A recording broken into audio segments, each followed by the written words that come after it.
la loi qui vient d'être votée est une très bonne loi et que moi, je soutiens la loi. Il y a un peu de désordre dans cet appel-là. Trop de poissons ne tuent pas la sauce. Leurs travaux qu'ils ont faits n'ont pas pris en compte tous ces royaumes-là.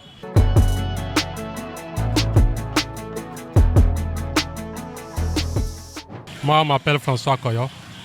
Il faut que toute structure soit cadrée par la loi de la République. Et en tant que panafricaniste, je reconnais l'existence des chefferies. Donc, mais seulement que, étant dans une république, il faut que l'État mette de l'ordre. Moi, je suis d'avis de la loi qui a été votée par nos honorables députés à l'Assemblée nationale par rapport à réorganisation de la chefferie au Bénin. À Balo Ludovic. Donc la loi qui a été votée, je vois que bon, c'est une bonne loi pour pouvoir encadrer, pour pouvoir mettre les choses en ordre. Donc je vois que c'est une bonne chose. Sinon, il y a un peu de désordre dans cet appel-là. Sinon, dans chaque famille, il y a toujours des gens délégués des rois. Souvent la Sicile. D'abord, nos élus sont dans leurs droits. C'est pour pouvoir mettre un peu de l'ordre dans cette histoire de chefferie traditionnelle. Maintenant, les honorables aussi n'ont qu'à savoir que c'est l'ensemble des quartiers de ville qui est commandé toujours par un roi. Si ceux qui se disent aussi rois, chefferie traditionnelle, ont aussi leurs droits, c'est à eux de saisir la Cour constitutionnelle pour dire que non. Parce que ce qu'ils ont fait, c'est un peu politique. Maintenant, la politique est rentrée dans la chefferie traditionnelle. C'est clair, on a déjà vu que maintenant, c'est la politique qui est là maintenant. Ils ne veulent plus que quiconque soit roi, ils ne veulent plus. Ils veulent contrôler encore les têtes couronnées. Un adage qui dit, trop de poissons ne tuent pas la sauce. Pourquoi l'État va intervenir pour dire que non, c'est les gens même qui cherchent l'argent, c'est leur famille qui dit, ah Bomé, là, c'est dans chaque maison. Et chaque quartier, 3 quartiers ont un roi, c'est vrai. Ils ont un roi central, d'accord. Maintenant, qu'on les laisse vaquer à leur occupation de chefferie. Je m'appelle Amoussou Adrien. La loi là, qui a été votée est une très bonne loi parce que tous les enfants d'aujourd'hui, quand ils se lèvent, tout le monde se lève, il dit qu'il est roi. On ne comprend plus véritablement lequel roi qui peut être éligible dans ce pays. Maintenant que ce qui vient d'être voté, si l'État peut donner véritablement et comment on dit, et le papier qui justifie que telle personne a le droit d'être éligible, est bien placé pour être roi, pour être chef traditionnel, ce serait aussi bon. Mais ce que nous sommes en train de voir pour le passé là, c'était de n'importe quoi. On m'appelle Salvador Kodjo Mathias. Cette loi doit être revue.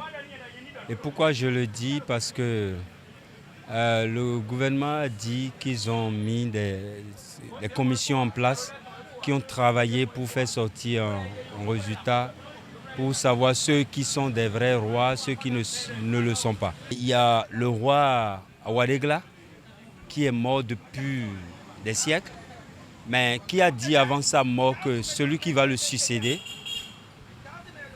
après un siècle, que celui-là sera né. Tu vois? Ce qui a fait qu'il y a de cela quelques années que le roi de Bopa a été choisi par l'oracle. Vous voyez un peu. Et donc, ce qui voudra simplement dire que leurs travaux qu'ils ont faits n'ont pas pris en compte tous ces royaumes-là. Et donc, ils vont revoir pour voir, est-ce que ces rois-là existaient vraiment en ce temps? Est-ce qu'il y avait eu ces prédictions-là dans le temps? Pas tel roi, tel roi. Je pense que beaucoup de localités seront dans ces situations-là. Là, il y aura des changements dans les familles ou bien dans ce qu'ils appellent la royauté. Avant, si un roi décède, c'est le fils qui le remplace. Or, si on vient dans une famille, vraiment, il y a encore d'autres familles dedans.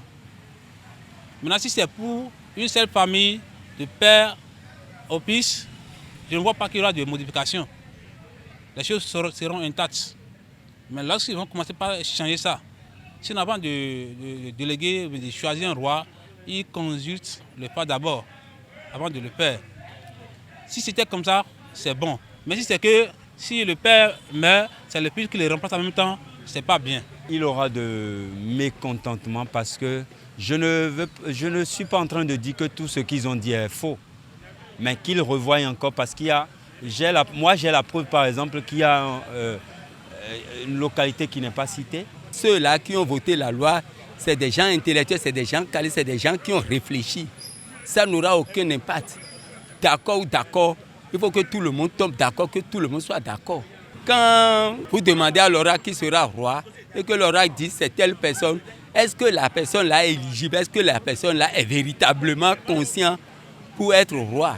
Il faudrait que, sinon chez moi, si l'État veut, si l'État peut aussi prendre les gens là qui veulent être chefs là, on va leur passer véritablement un concours pour voir si véritablement il est éligible, il peut être roi. Chef traditionnel, ce serait bon. Les pagailleurs, ceux-là qui font la pagaille en leur sein là, ils vont se ranger. Rien ne changera. Nous sommes au Bénin, non? Ça profite à qui? Ça va donner quel résultat? Qu'est-ce qui veut changer? Le monde évolue, les enfants évoluent, qui ont besoin des gens, des sages, pour leur donner des leçons. Vous ne voyez pas qu'avant, c'est les rois qui éduquent les enfants, non? C'est ça. Donc, qu'on laisse les gens faire leur famille et leur royauté.